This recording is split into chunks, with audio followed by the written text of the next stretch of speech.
Hey Proxy, I'm Rook, and I'm excited to share this video with you. I'm not AI, I swear, I just got a new mic and software, so that's why I sound a little different today. I've been playing Ellen since day one, and for me, her new buffs are like getting a remaster for your favorite game.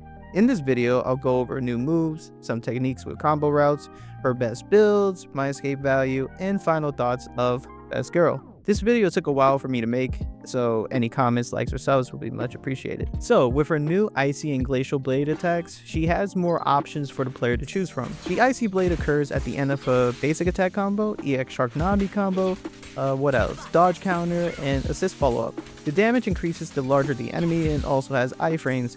If you don't know what iframes are, that basically means you can't get hit for a certain amount of time. Ellen gains a quick charge. So pretty much you dodge, you do the long dash attack, and you gain 3 flash freeze charges.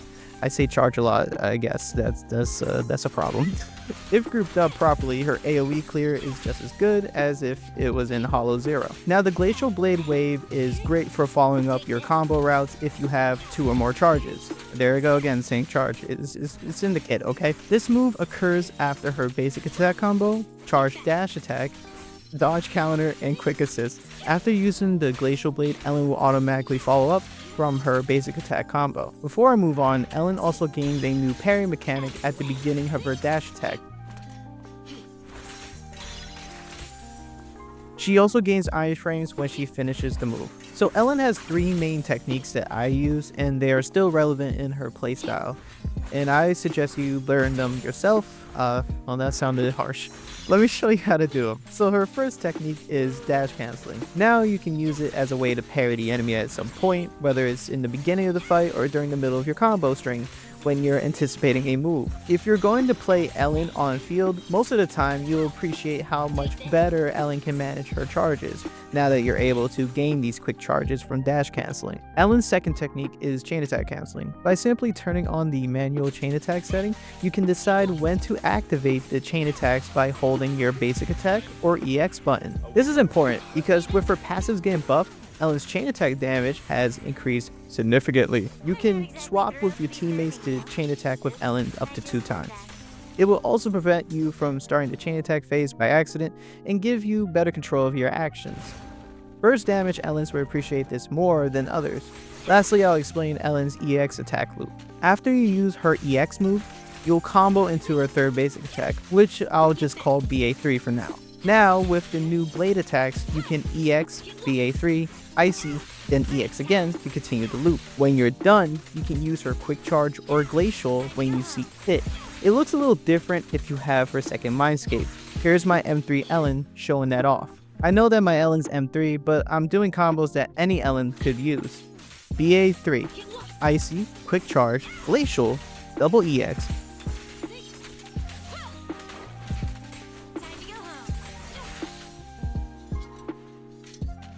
dash parry, quick charge, swap, chain cancel, ult, EX loop.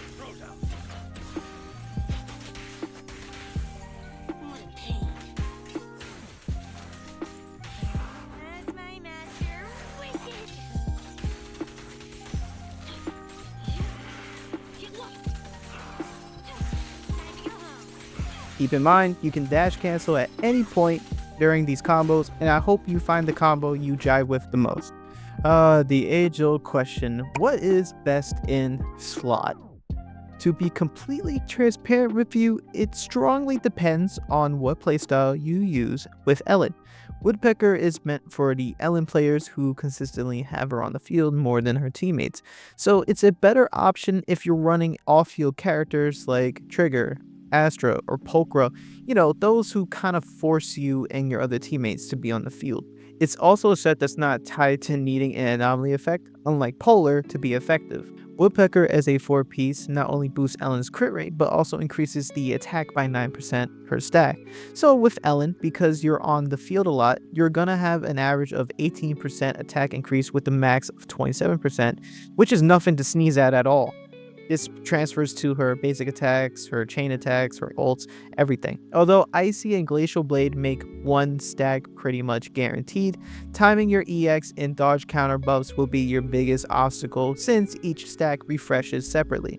meaning that, oh, just because I did basic attack 3 times, I got 27% attack increase. No, you only got 9.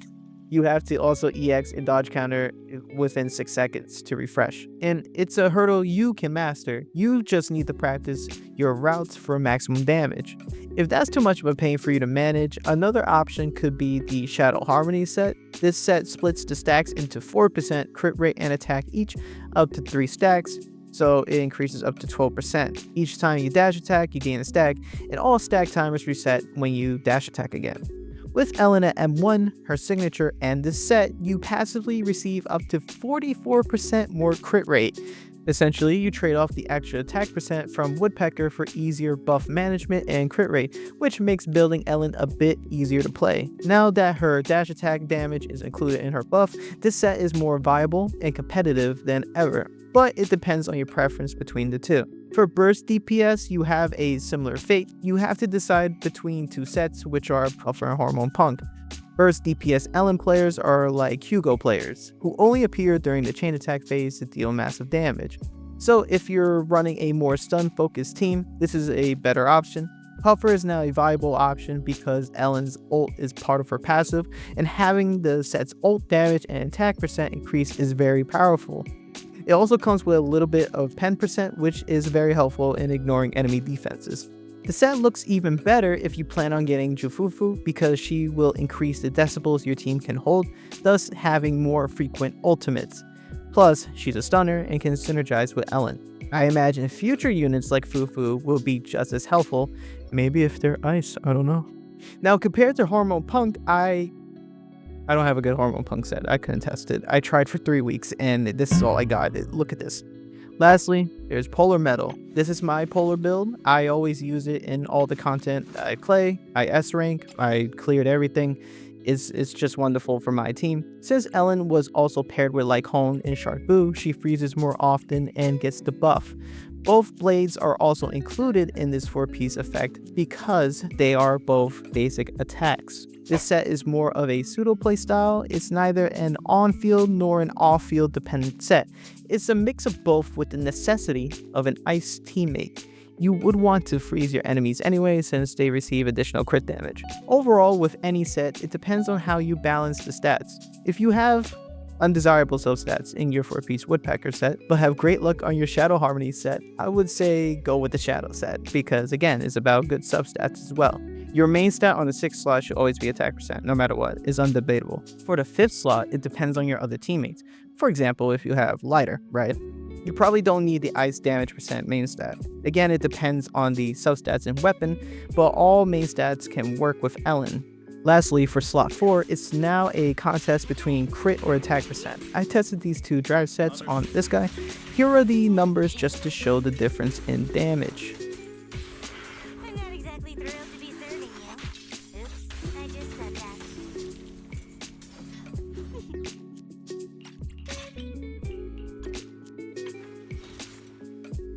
Time to shine. Let's hurry it up. I'm not exactly thrilled to be serving you. Oops, I just said that. Out of the way. You're the boss, master. Ellen actually has a couple of solid options. The free-to-play option is the Star Engine because 1, it's free. 2, launching a dodge counter or quick assist increases the equipper's attack. So if your Ellen's on the field a lot or have teammates that do quick assist, you'll get the most out of this buff. You could also use your weapon selector and get Brimstone for the same reasons, except that it also includes her basic attacks and dash attacks. And since Ellen has 2 new basic attacks, getting the buff is way more easier than ever, so it's worth a look at. Her best options are her Deep Sea Visitor and Hugo's Myriad Eclipse. Ellen's signature gives a massive amount of crit rate and 25% ice damage. Myriad is a lot better now because Ellen's passive now works on her chains and ultimates, so when using the weapon, every time you have an EX move or a chain or ult, it lowers the enemy's defense. Use this Ellen with a defense shred team such as Trigger and Nicole and you can thank me later maybe, I don't know. The trade-off is that she doesn't get additional ice damage, whereas in her original she could, so you might have to consider getting an ice damage percent disc for slot 5. running a pen% build could also reduce the amount of damage ignored since you're lowering the target's defense, so you might have to move that around as well. Lastly, any other attack signature works as a stat stick, which means they're mostly there for the stats and nothing else. Evelyn's Heartstring, for example, is a good option. It gives crit rate and crit damage, but you're not going to be able to utilize the additional buffs that come with it. The main takeaway is that Ellen is about balancing her stats and utilizing your teammates to help her reach that balance. Of course, your preference matters too. My baseline for Ellen is about 2,700 attack, 150% crit rate damage, and no less than 65% crit rate. With that out of the way, let's just talk about Ellen's Mindscapes. To briefly explain, M1 is a huge quality of life buff for Ellen as it increases Frost Charge gain for dash attacks and increases her crit rate passively. M2 improves the EX loop as we've seen before, allowing you to use Sharknabi and increasing its damage up to 60%. M4 is no longer a useless Mindscape because it continues Ellen's flow by fully charging her. This happens when the team freezes or stuns, and you can continue your combo routes without needing to worry about dash attacking or EXing. You just kind of go with your flow. Ellen at M6 gains a new mechanic. When she gains a quick charge, she chain attacks, or use her EX, she gains 20% pen%. That doesn't even sound like it makes sense, but she gets 20 pen% then from the attacks. These are much more frequent now, making the Mindscape much stronger. After activating the buff 3 times, Ellen gets a nuke. Her next charged dash attack does 250% more damage, and if you were to couple that with her new passives and everything, it sounds pretty disgusting. I don't have her at M6 to test this, but I wish I did. As for my final thoughts, she's way more worth it now compared to before. Putting aside my bias, she wasn't a good option for a newer casual player. Her kit compared to later units was like night and day. Now she feels much easier to play and even better to invest in, which is great for any returning, current, or future Ellen mains. I'm just glad that I had almost a year's worth of practice playing my favorite character, not only for my sake, but also so I can share my knowledge with you. If there's a lesson to be learned, it's this. Never stop having fun, Proxy. Always play the characters you enjoy the most. You never know when they'll be loved by the devs just as much as you do. That being said, thanks for watching and take care, Proxy.